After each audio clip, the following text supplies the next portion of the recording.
இந்த படம் ஓடுனா நான் மன்னன், இந்த படம் ஓடாட்டி நான் நாடோடி அப்படின்னு எம்ஜிஆர் சொல்றாருங்க. இஃப் ஐ எவர் கிங் அப்படிங்கிற ஒரு படம் எம்ஜிஆர் அவரோட சின்ன வயசுல பார்க்குறாரு. நம்ம ஹீரோவான இந்த மாதிரி ஒரு படத்துல நம்ம நடிக்கிறோம்னு ஒரு சபதம் எடுக்கிறாரு.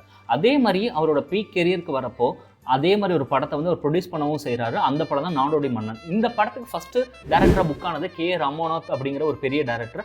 அவர் படத்தோட ப்ரீ ப்ரொடக்ஷன் ஆரம்பித்த கொஞ்ச நாளே இறந்து போயிடுறாருங்க. அந்த கட்டத்தில் வேறு வழி இல்லாமல் எம்ஜிஆரே டேரக்ட் பண்ணுற சூழ்நிலை வருது. அவரே டேரக்ஷன் எடுத்துக்கிறாரு. இந்த படத்தை பெஸ்ட் படமாக கொடுக்கணும்னு ரொம்ப தீவிரமாக இருக்காரு. அதுக்காக ஒரு வருஷம் ப்ரீ ப்ரொடக்ஷன் போகுது இந்த படத்துக்கு. இந்த படத்தோட ஷூட்டிங் மட்டும் 150 நாளுக்கு மேலே போகுது. பொதுவாக எம்ஜிஆரோட படங்கள் 30லேருந்து 40 நாட்களுக்குள்ள ஷூட்டிங் முடிஞ்சிடும். அவர் வந்து ரொம்ப பட்ஜெட் ஃப்ரெண்ட்லியான படங்கள் பண்ணுவார். ஆனால் இந்த படத்தோட குவாலிட்டியில் அவர் கொஞ்சம் கூட காம்ப்ரமைஸ் பண்ணக்கூடாதுன்னு ஒரு தெளிவில் இருக்காருங்க. இந்த படம் ரிலீஸ் ஆகி ஒரு கல்ட் ஸ்டேட்டஸ் ஆகுதுங்க. 125 நாட்களுக்கு மேலே தமிழ்நாட்டில் ஓடுது. இந்த படம் 1.1 crore வந்து கலெக்ட் பண்ணுதுங்க. இது வந்து எம்ஜிஆரோட கெரியரில் 2வது 1 crore மூவி அப்படிங்கிறாங்க. ஃபர்ஸ்ட் படம் வந்து மதுரை வீரங்கிற படம். இந்த படம் ரிலீஸ்க்கு அப்புறம் அவருக்கு சினிமா கெரியர்லையும் பொலிட்டிக்கலையும் இன்னும் ஒரு புஷ் கிடைக்குதுங்க. இந்த மாதிரி எம்ஜிஆரோட லைஃப்ல நடந்த பல சுவாரஸ்யமான விஷயங்களை நம்ம சொல்லிக்கிட்டே வரோம். இந்த விஷயங்களை நீங்கள் உங்கள் ஃப்ரெண்ட்ஸ் கூட ஷேர் பண்ணுங்கள். நம்ம சேனலை சப்ஸ்கிரைப் பண்ணுங்கள்.